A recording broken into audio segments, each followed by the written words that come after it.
Ya, jadi begini maksud saya. Ini kembali lagi pada persoalan-persoalan yang sampai sekarang masih selalu viral di dalam medsos nih, tentang kajian-kajian kita ini masih viral.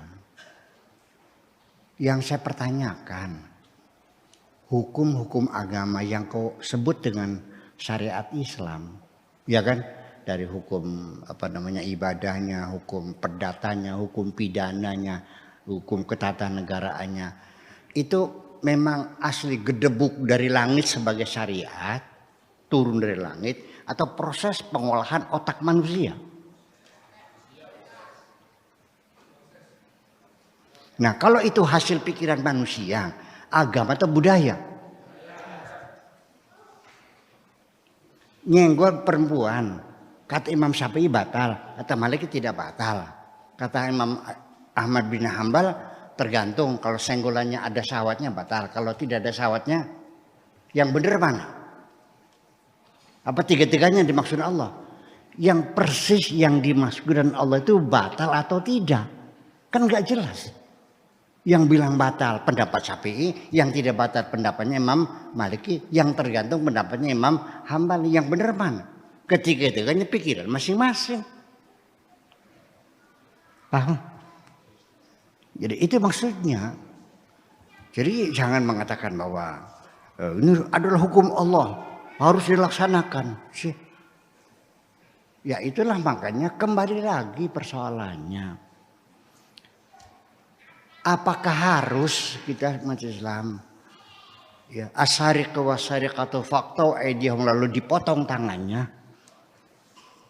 Ada satu cerita, anak ini sekolah di mazhab Salafi, mazhab Salafi. Kakaknya ini mencuri uang dia. Ketika dia tidur, adanya ngasah pisau mau dipotong tangannya. Bilang nggak? Ini cerita. Jadi harus dipotong tangannya. Gitu. Bisa kalau diganti? Nah itu persoalannya. Ini kita menjadi masalah umat Islam ini. Saudi Arabia mengumumkan undang-undang baru larangan perbudakan. Siapapun yang punya budak di negara Saudi harus dimerdekakan. Tidak boleh manusia diperjualbelikan. Itu undang-undang. Itu pun bukan keinginan murni orang Islam Yahudi Saudi, bukan. Itu juga karena desakan dari Amerika. Harus dibebaskan perbudakan. Itu di demo kok. Oleh para ulamanya di demo. Kenapa raja mengharamkan perbudakan? Allah tidak mengharamkan. Itu kafir itu raja tuh. Oh, jadi perbudakan itu boleh. Jadi Tuhanmu mengizinkan manusia dijual. Jujur nih, Tuhanmu mengizinkan. Ini kan jadi persoalan. Ya, di negara kita juga sama. Melarang kawin paksa sekalipun anak perempuan, anaknya perempuan, sekalipun masih perawan, sekalipun walinya bapak kandung, sekalipun wali mujbir, yang dalam fikihnya boleh dipaksa, suka tidak suka dikawinkan oleh bapaknya, pernikahannya sah, itu fikih. Betul nggak? Betul nggak? Jawab yang keras, betul nggak? Sah. Sekarang dibatalkan oleh undang-undang, tidak boleh paksa. Di demo juga. Bagaimana Tuhan tidak melarang? Kok negara bisa melarang?